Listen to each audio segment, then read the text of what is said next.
Hello everyone, this is General Hand Grenade. Welcome to my war room in Prince George, British Columbia.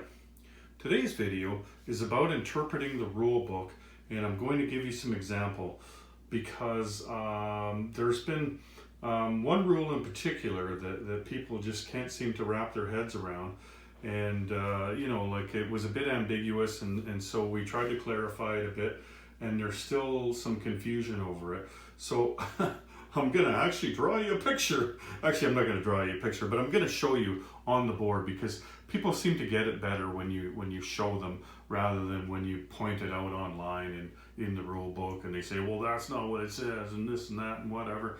I don't care what it says. I'm trying to tell you what the rule is. You don't have to take it if you don't want. Anyway, here's the rule book. And we have a bunch of reference sheets, right? That's what you see here. The way the rules were written, and pay very close attention to what I'm about to tell you here, because this is the crux of it. Everything that you're allowed to do, all the actions that you can take in the game are contained in the words in the rule book and all of the national reference sheets. That's what you're allowed to do, okay? Where people are going off the rails when it comes to getting rules wrong is they're looking at the rule book and saying to themselves, well, I can't find anywhere in there that says I can't do it, so that must mean that I can do it. That's not the way these rule books were written, or this rule book and these reference sheets were written. That might be the case in some other games or whatever, but in this game, they tell you what you can do. That's what the rule book and the reference sheets do. They tell you what you're allowed to do. Just think of how thick this rule book would be if we had to list everything that you can't do, right? Like, technically, it doesn't tell you anywhere that you're not allowed to build Gandalf the Grey and go and cast spells on people. You know, you're not allowed to build Romulan warbirds. Right? You're not allowed to build an orc army. There's no zombies in this game. This is a historical game, and so they've taken great pains to try to build this game along historical lines. And so they just kind of expected that the people that are going to spend, $500 or more on this game aren't going to try to break it when they get it home, right? Like you're going to try to play the game honorably and try to play within the spirit of the rules. And the rules, like I said, tell you what you can do. They didn't bother telling you the 12,462 things you're not allowed to do. Okay? Don't build any Romulan warbirds. Don't do things that you can't find in the rules. Now, like I said, some things are not as clear as they could be. And so what we've done since,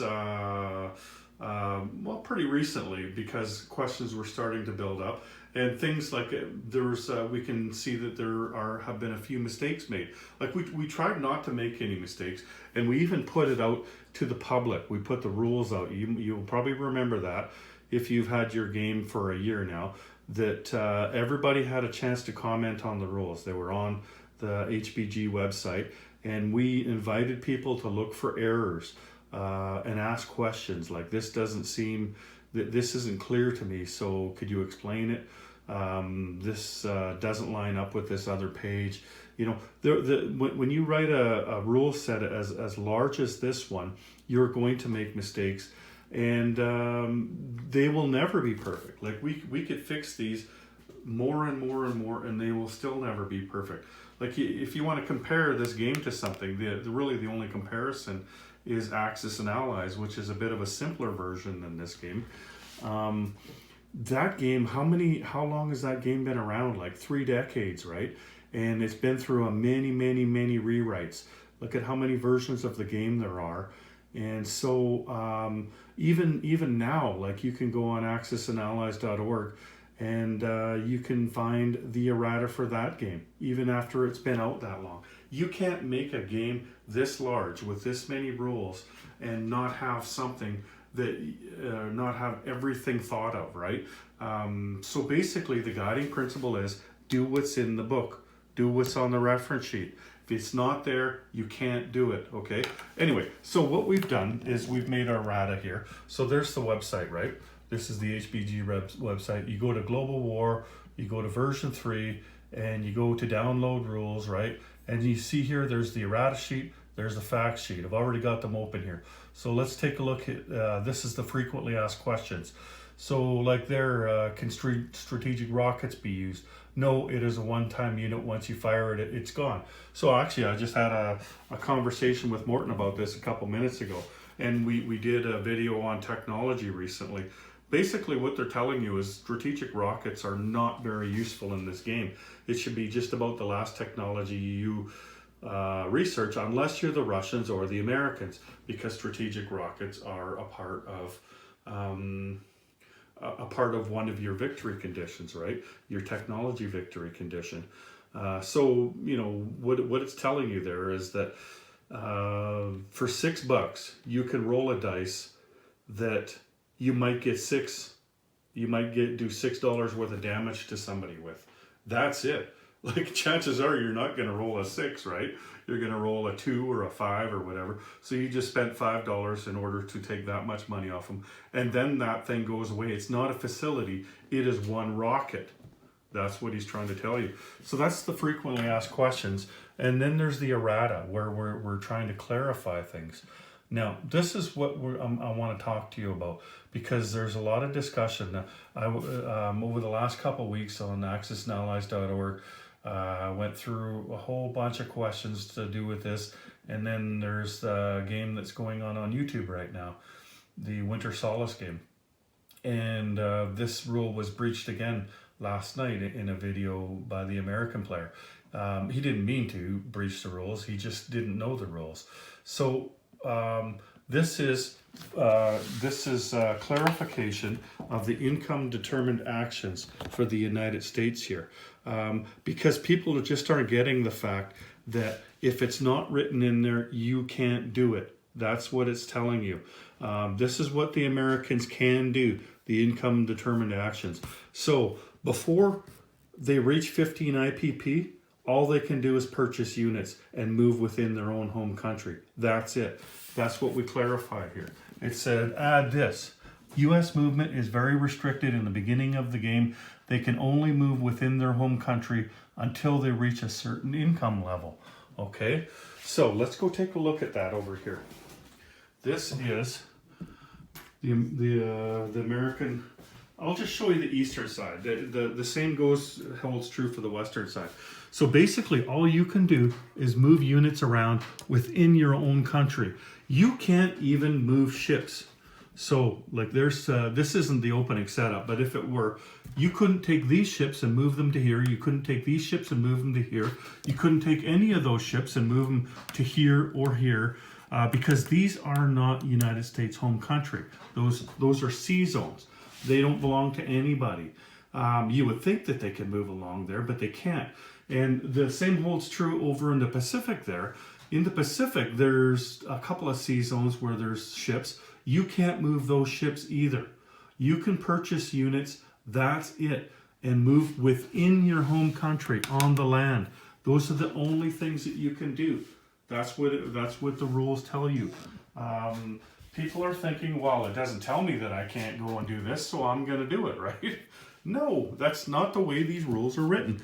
So at 15 IPP, you can lend lease, and they've clarified that to include Spanish factions. Okay, that's the only clarification on that. So before it just said you could lend lease to a major power that was or lend lease to a nation that was at war with a major power. They just added that you could also lend lease to one of the Spanish factions, and you can lend lease to either of them actually, right? You don't have to lend lease to the Republicans. You could lend lease to the Nationalists if you want. And only one allied nation can do that per turn. Like, you couldn't lend lease with the Americans and lend lease with the British. And you can only lend lease money. I think just the money that it would take to repair a facility, that's all that you can lend lease to Spain as one of the allies. So at 15 IPP, that's what you can do. At 35 IPP, You may move ships, build facilities, and reinforce Pacific Islands. Ships must end movement bordering U.S. land zones. May perform escort duty for Allied convoy lines in the Atlantic Ocean within 3 zones of the U.S. home country. So the only thing they changed here on the 35 IPP was they made it that may escort duty for Allied convoy lines in the Atlantic Ocean. They put within 3 zones. That's the only change that we've made there. And the reason for that is because they didn't want you to say, oh, well, this is an Allied convoy zone in the Atlantic Ocean. I'll move every ship I have down here and put them on escort duty. No, you can't do that, okay? So what they're saying is once you reach 35 IPP, you can take your surface warships and put them on convoy duty. But you can't, within 3 zones, you can't put them, like you can't just move this destroyer right here, right? You can't do that. You can't just move them down here on this convoy line. What you have to do is you have to put him on escort duty if you want to do that. And like here, you couldn't just move this guy right here because there's no escort line there, right? Or sorry, there's no convoy line there. But you can go 1, 2, 3. You could go right here if you wanted to. He could go on escort duty right there. You could not take your submarines and put them on escort duty because they're not a surface ship. Oh, let me just move that out. You couldn't put the submarine on escort duty because they're not a surface ship. And another question I got, a couple of questions that related to the same thing. You guys said, well, can I take my transports over there and put them on there? Well, why would you even ask that? Of course you can't do that. Transports don't go on escort duty. It's not telling you you can move your ships there. It's telling you you can go on escort duty there. If your ship can't go on escort duty, then you can't move it there. You're not allowed to. It's telling you in the rule book what you're allowed to do. That's it. That does not include taking your transports over there. Okay? And then, so that's all you can do.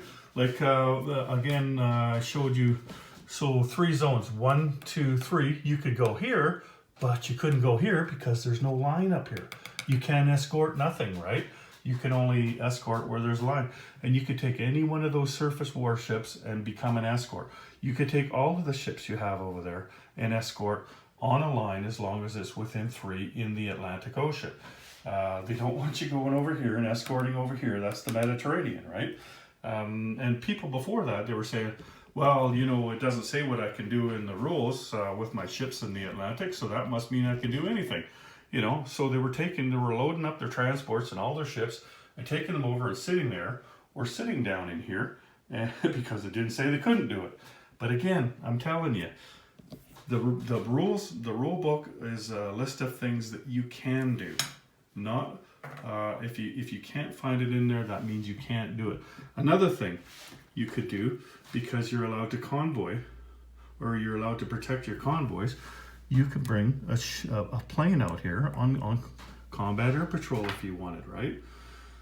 But you wouldn't be able to do it up here because you would be more than 1 space away from an American territory. Like you wouldn't be able to land in Newfoundland there, so obviously you couldn't go there, right? You would have to be within 1 space of the United States to do that. And that's only at 35 IPP. So the next thing here, at 50 IPP, may engage in combat with German and Italian forces in sea zones within 2 of the East Coast, U.S. East Coast, without a declaration of war. So, anytime a German or Italian comes within 2 sea zones, so there's this one, this one, this one, this one, this one. No, not this one. Well, I guess, yeah, you could say this is the East Coast, yeah. So any one of those spaces, you can go out there and attack that guy. That would be fine. But that's the only thing that you can do at 50, right?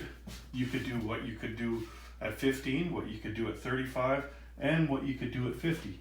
Now, the rules for the Pacific and the Atlantic are different. I'm not going to show you the Pacific because people don't really have any questions about the Pacific.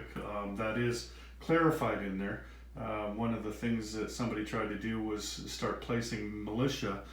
For instance, in the Philippines, you can't do that. You can't reinforce your islands. You can only put units in the American home country, right?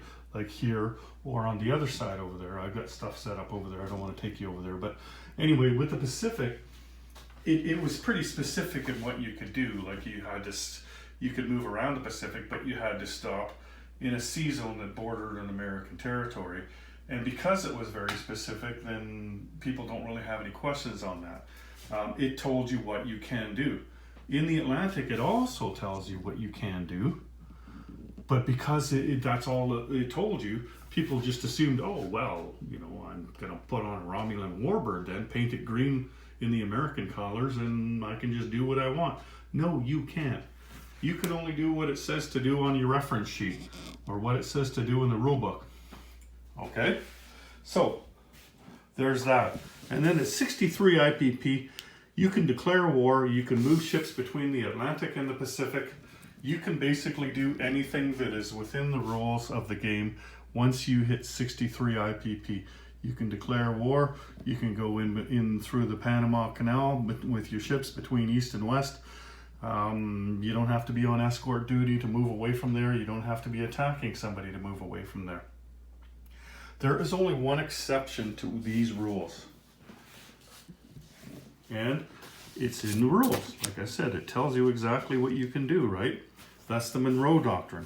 It allows the U.S. to attack any foreign major powers units that are bordering North or South American land zones indifferent to its own income level and without declaring war.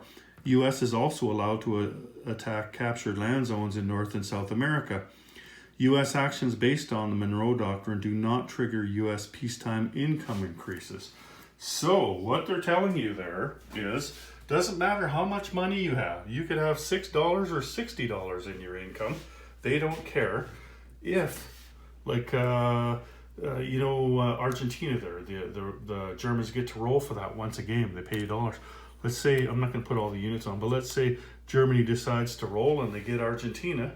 Well, the Americans, they don't care if that Germany didn't actually attack that. What they care about is that the enemy has landed in South America, or that they control or have aligned a territory in South America. This would also be if you were playing the diplomatic expansion. Like any one of those countries could have been taken over by any one of your opponents, right? So the Americans won't put up with that. And this was historical. Like, this game goes out of its way to be historical, right? So, like, one of the beauties of this game that really drew me to it in the first place was here, the peacetime income increases. I just thought what a brilliant thing that was, because the Americans just get more and more alarmed depending on what mostly the Axis are doing. I don't think they really care too much about the USSR here, but they really care about what the Axis are doing. They were isolationists. That's why the rules stipulate that you can't leave the United States, because they didn't, right? And that's why the rules are different between the Atlantic and the Pacific, because they did treat them differently. In the Atlantic side, they didn't leave. They stayed right where they were. In the Pacific, they had holdings out in the Pacific Ocean, so they left. You don't see any American islands out here in the Atlantic. Like, if the Azores there had been American, of course they would have been moving out there, right? They would have been protecting their own interests. But as it is, they're only protecting the Western Hemisphere. So that's North and South America. So they don't give a shit what you're doing there or why. They're just saying, no, you're not. We will come down there and we will shoot you if you go into North or South America. Or the other thing is, of course, if you go within one zone. Like, if you're adjacent to any land zone in North or South America, anywhere, it doesn't have to be a convoy line, it doesn't matter what kind of ship it is. If you go there, then the Americans can go down and they can shoot you without declaring war on you. So in other words, they can do that at any income level, right? But once that's finished, like, let's say the Germans do go down and get Argentina, right? So the American can take whatever action they deem necessary to go and get Argentina back. They could load up 5 transports, take their entire navy down here, attack Argentina. Once they get it back, then they have to return to the American home country, right? So they could go to Florida there, right? Or they could go up there. They have to return to their home country once they've enforced the Monroe Doctrine. That's when they go back home again. By then, like by the time they get it back, I mean, they might even be at the 63 IPP level by then. You never know, right? But the rules still apply. They're not supposed to be away from their where they were to begin with. But because it would be difficult to say, okay, well, this ship's got to go in this sea zone, this ship's got to go in that sea zone. What we're saying is that you just have to go back to the American home country. That's good enough. So that's how you would do that. That's the only way that you can leave that isn't in the income determined actions, and that is the Monroe Doctrine. So I hope that clarifies that for everybody. Now, there are instances in the rule book here where, like they'll tell you that you can't non-combat move into a zone that you just took. Things like that. You can't land a plane in a territory that you just captured. You can't put stuff on a factory that you just captured. It does tell you a couple of things that you can't do, because those things need to be said, right? I mean, I think we can all agree that there's some things that are just obvious that need to be stated. Otherwise, people would just place stuff there, right? But for the most part, it does not talk about things that you can't do in the rule book. It just tells you the things that you can do. So again, if you have a question in your mind and you go through the rule book and you can't find it, chances are you can't do it. And if you really think that, well, I think I'm missing something here, then ask us a question. Ask me or whoever, can I do this? And we'll get back to you. We all have lives and wives and kids and things like that. So we may not get back to you in 5 minutes, or maybe we do. It might take 2 or 3 days, but we will get back to you as soon as we can and let you know, clarify for you. Maybe you just missed it or something. The kind of questions, like I'm getting so many questions now. There's so many new players, and I think that's great. And I don't mind. I've got some time right now in my hands to answer questions. But the kind of questions that kind of bother me are questions that when you open up the rule book, it's right there, like, they ask you, what can advanced submarine do? Well, just read it. It's right there on page 31. It tells you what an advanced submarine does. How much does it cost? It tells you that too, right on your reference sheet. You don't have to ask those kind of questions. Just look in the rule book. Like, you'll become a better player just by looking through the rule book and learning how to find things in the rule book. Because after a while, you get to know the rule. Like when I first looked at the rule book in version 2, I was kind of lost, right? And I thought, well, this is just stupid. How am I going to find that, right?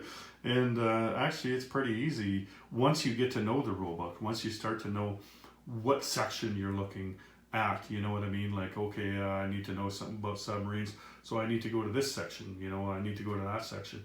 And then if I can't find it there, then I'll look at a reference sheet, and that'll be it. I'll just know that it's not there anymore, or that I will have found it by then. So yeah, look in the rule book, look on the reference sheets, look for the answer, and if you really can't find it, either you can't do it, or you need to ask that question. But chances are you can't do it. But have some patience with the people that wrote the rules to this game, though, because this is such a vast rule set that there is no way that you could have thought to write down everything.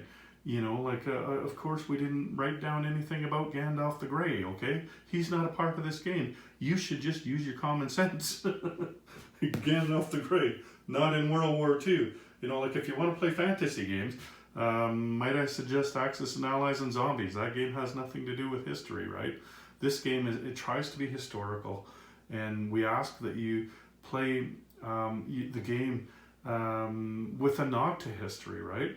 You know, like when you have to ask yourself, geez, I wonder if the Americans can take their Navy in 1937 and park it in the Indian Ocean. Ask yourself, does that sound like something they did?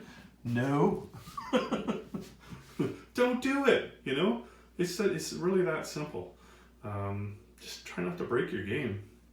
Anyway, I hope this clarifies things. So I'm working on some strategy stuff right now. More than anything, what I'm trying to do is work on how to formulate a strategy for this game. And I don't want to show you the other stuff that's on the board. You might have got glimpses of it here and there as I was moving my camera around. I'm going to talk about how to make strategies for this game, because it's much more difficult than making a strategy for one of the other games you might have played.